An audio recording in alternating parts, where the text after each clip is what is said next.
പിതാവായ ദാവീദിന്റെ മാർഗ്ഗത്തിൽ നിന്ന് അണുവിട വ്യതിചലിച്ചില്ല. അവൻ തന്റെ 8-ാം ഭരണവർഷത്തിൽ ചെറുപ്പമായിരിക്കെ തന്നെ പിതാവായ ദാവീദിന്റെ ദൈവത്തെ അന്വേഷിക്കാൻ ആരംഭിച്ചു. രാജാവായി 12 വർഷമായപ്പോൾ യൂദയിലെ ജെറുസലേമിൽ ഉണ്ടായിരുന്ന പൂജാഗിരികളും അശേര പ്രതിഷ്ഠകളും കൊത്തുവിഗ്രഹങ്ങൾ വാർപ്പുപ്രതിമകൾ എന്നിവയും നശിപ്പിക്കാൻ തുടങ്ങി. അവന്റെ മുൻപിൽ വെച്ച് അവൻ ബാലിന്റെ ബലിപീഠങ്ങൾ തകർത്തു. അവയ്ക്ക് മുകളിലുണ്ടായിരുന്ന ധൂപപീഠങ്ങൾ തല്ലി തകർത്തു. അശേര പ്രതിഷ്ഠകളും കൊത്തുവിഗ്രഹങ്ങളും വാർപ്പുപ്രതിമകളും തച്ചുടച്ചു. അവർ ധൂളികളാക്കി അവയ്ക്ക് ബലിയർപ്പിച്ചിരുന്നവരുടെ ശവകുടീരങ്ങൾക്ക് മീതെ വിതറി. പുരോഹിതന്മാരുടെ അസ്ഥികൾ അവരുടെ ബലിപീഠങ്ങളിൽ വെച്ച് കത്തിച്ചു. അങ്ങനെ യൂദയും ജെറുസലേമിനെയും വിശുദ്ധീകരിച്ചു. മനസ്സെ, എഫ്രയീം, ശിമയോൻ തുടങ്ങി നഫ്താലി വരെയുള്ള ദേശങ്ങളിലെ നഗരങ്ങളിലും പ്രാന്ത പ്രദേശങ്ങളിലും ഇത് തുടർന്നു. ഇസ്രായേൽ ദേശത്തിനുടനീളം ഉണ്ടായിരുന്ന ബലിപീഠങ്ങൾ അവൻ നശിപ്പിച്ചു. അശേര പ്രതിഷ്ഠകളും വിഗ്രഹങ്ങളും തകർത്ത പൊടിയായി. ധൂപീഠങ്ങൾ ഇടിച്ചു പൊളിച്ചു.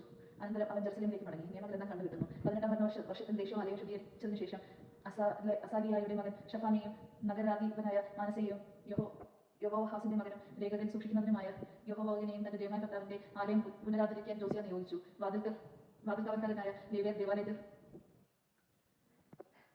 ശേഖരിച്ച പണം അവൻ പ്രധാന പുരോഹിതനായ ഹിൽക്കായിയെ ഏൽപ്പിച്ചു. ഈ പണം മനസ്സ, എഫ്രയീം, ഇസ്രായേലിന്റെ മറ്റു പ്രദേശങ്ങളിൽ യൂദ, ബെഞ്ചമിൻ, ജെറുസലേം എന്നിവിടങ്ങളിലും പിരിച്ചെടുത്തതായിരുന്നു. അത് ജോലിയുടെ മേൽനോട്ടം വഹിക്കുന്നത് വരെ ഏൽപ്പിച്ചു. അവർ പണം ദേവാലയത്തിന്റെ കേട് പോക്കാൻ ഉപയോഗിച്ചു.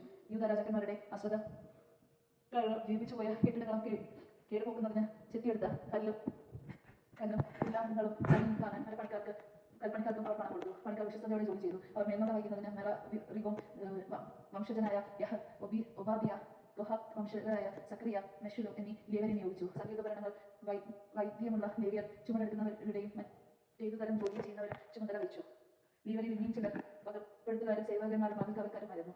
കർത്താവിന്റെ ദേവാലയത്തിൽ നിക്ഷേപിച്ചിരുന്ന പണം പുറത്തെടുത്തപ്പോൾ മോശെ മുഖേന കർത്താവ് നൽകിയിരുന്ന നിയമത്തിന്റെ ഗ്രന്ഥം ഹിൽക്കിയ പുരോഹിതൻ കണ്ടെത്തി. അവൻ വിചാരിപ്പുകാരനായ ഷാഫാനോട് പറഞ്ഞു, കർത്താവിന്റെ ആലയത്തിൽ ഞാൻ നിയമഗ്രന്ഥം കണ്ടെത്തിയിരിക്കുന്നു. അവൻ ഗ്രന്ഥം ഷാഫാനെ ഏൽപ്പിച്ചു. അത് രാജാവിന്റെ അടുത്ത് കൊണ്ടുവന്നിട്ട് ഷാഫാൻ പറഞ്ഞു, അങ്ങ് ആജ്ഞാപിച്ചതെല്ലാം സേവകൻ അനുവർത്തിക്കുന്നു. കർത്താവിന്റെ ആലയത്തിൽ ഉണ്ടായിരുന്ന പണം മുഴുവൻ അവർ പണിക്കാരെയും മേൽനോട്ടക്കാരെയും ഏൽപ്പിച്ചു. കാര്യസ്ഥനായ ഷാഫാൻ പറഞ്ഞു, ഹിൽക്കിയ പുരോഹിതൻ എന്റെ കയ്യിൽ ഒരു ഗ്രന്ഥം തന്നിട്ടുണ്ട്. അവൻ അത് രാജാവിന്റെ മുൻപിൽ വായിച്ചു. നിയമവചനങ്ങൾ കേട്ടപ്പോൾ രാജാവ് വസ്ത്രം കീറി. ഹിൽക്കിയ ഷാഫിന്റെ മകൻ അഹീക്കാം, മിഖായുടെ മകൻ അബ്ദോൻ, കാര്യസ്ഥനായ ഷാഫാൻ, രാജസേവകനായ അസായ എന്നിവരോടും രാജാവ് കൽപ്പിച്ചു, നിങ്ങൾ പോയി എനിക്കും ഇസ്രായേലിലും യൂദയിലും അവശേഷിക്കുന്ന ജനത്തിനു വേണ്ടി ഈ ഗ്രന്ഥത്തിലെ വചനങ്ങളെ പറ്റി കർത്താവിനോട് ആരായും. ഈ ഗ്രന്ഥത്തിൽ എഴുതിയിരിക്കുന്നത് പ്രകാരം നമ്മുടെ പിതാക്കന്മാരുടെ കർത്താവിന്റെ വചനം അനുസരിക്കാതിരിക്കുന്നതിനാൽ അവിടുത്തെ ഉഗ്രകോപം നമ്മുടെ മേൽ പതിച്ചിരിക്കുന്നു. ഹിൽക്കായുടെയും ഹിൽക്കായുടെ രാജാവ് വായിച്ച മറ്റുള്ളവരും കൂടി ഹുൽദ പ്രവാചകയുടെ അടുക്കൽ ചെന്നു വിവരം അറിയിച്ചു.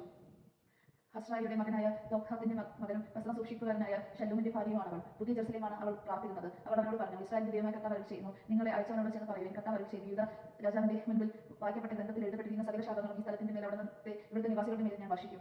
അവർ എന്നെ പരിത്യജിക്കുകയും അന്യ ദൈവമാർക്ക് ധൂപം അർപ്പിക്കുകയും അങ്ങനെ തങ്ങളുടെ കരവേലകളാൽ എന്നെ പ്രകോപിപ്പിക്കുകയും ചെയ്യുന്നതിനാൽ ഈ സ്ഥലത്തിന്മേൽ എന്റെ ക്രോധം ഞാൻ ചൊരിയും. അത് ക്ഷമിക്കുകയില്ല. കർത്താവിന്റെ ഹിതമാരായ നിങ്ങളെ അയച്ച യൂദ രാജാവിനോട് പറയും, നീ കേട്ട വാക്കുകളെ കുറിച്ച് ഇസ്രായേലിന്റെ ദൈവമായ കർത്താവ് ഇപ്രകാരം അരുളി ചെയ്യുന്നു, ഈ സ്ഥലത്തിന് ഇവിടുത്തെ നിവാസികൾക്കും എതിരായ വാക്കുകൾ കേട്ടപ്പോൾ നീ അനുതപിക്കുകയും ദൈവമായ തന്റെ മുൻപിൽ നിന്നെ തന്നെ എളുപ്പപ്പെടുത്തുകയും വസ്ത്രം കീറുകയും വിലപിക്കുകയും ചെയ്തതിനാൽ ഞാൻ നിന്റെ യാചന ചെയ്തുകൊണ്ടിരിക്കുന്നു. നീ പിതാക്കന്മാരോടും ചേർന്ന സമാധാനത്തിൽ സംസ്കരിക്കപ്പെടാൻ ഞാൻ ഇടയാകും. ഈ സ്ഥലത്തിന്റെയും ഇവിടുത്തെ നിവാസികളുടെയും മേൽ ഞാൻ വരുത്താനിരിക്കുന്ന അനർത്ഥങ്ങളൊന്നും നിനക്ക് കാണേണ്ടി വരികയില്ല. അവർ മടങ്ങുമെന്ന് രാജാവിന് വിവരം അറിയിച്ചു. ഉടമ്പടി പുറത്തുന്നു. രാജാവ് യൂദയിലെയും ജെറുസലേമിലെയും ശ്രേഷ്ഠന്മാരെ വിളിച്ചുകൂട്ടി. യൂദ, ജെറുസലേം നിവാസികളെയും പുരോഹിതന്മാരെയും ലേവ്യരെയും വലിപ്പച്ചെറുപ്പം നീയെ സകല ജനത്തെയും കൂട്ടി രാജാവ് കർത്താവിന്റെ ആലയത്തിലേക്ക് ചെന്നു. ദേവാലയത്തിൽ നിന്ന് കണ്ടെത്തിയ ഉടമ്പടിയുടെ ഗ്രന്ഥം അവരെ വായിച്ച് കേൾപ്പിച്ചു. കർത്താവിനെ പിൻചെല്ലുമെന്ന് പൂർണ്ണ ഹൃദയത്തോടെ അവിടുത്തെ കൽപ്പനകളും പ്രമാണങ്ങളും ചട്ടങ്ങളും പാലിക്കുമെന്നും ഗ്രന്ഥത്തിൽ എഴുതപ്പെട്ടിരിക്കുന്ന നിയമങ്ങളെല്ലാം അനുസരിക്കുമെന്നും സ്വസ്ഥാനത്ത് നിന്നുകൊണ്ട് രാജാവ് കർത്താവിനെ മുൻപിൽ ഉടമ്പടി ചെയ്തു. ജെറുസലേമിലും ബെഞ്ചമിനിലുമുള്ള എല്ലാവരോടും അത് പാലിക്കാൻ അവൻ ആവശ്യപ്പെട്ടു. തങ്ങളുടെ പിതാക്കന്മാരുടെയും ദൈവമായി ചെയ്ത ഉടമ്പടി ജെറുസലേം നിവാസികൾ അനുസരിച്ചു. ഇസ്രായേൽ ദേശത്തുണ്ടായിരുന്ന സകല മ്ലേച്ഛതകളും ജോസിയ നീക്കം ചെയ്തു. തങ്ങളുടെ ദൈവമായ കർത്താവിനെ ആരാധിക്കാൻ ഇസ്രായേൽ നിവാസികളെ നിർബന്ധിച്ചു. അവന്റെ ജീവിതകാലം മുഴുവൻ തങ്ങളുടെ പിതാക്കന്മാരുടെ ദൈവമായ കർത്താവിനെ സേവിക്കുന്നതിൽ നിന്ന് അവൻ പിന്മാറിയില്ല.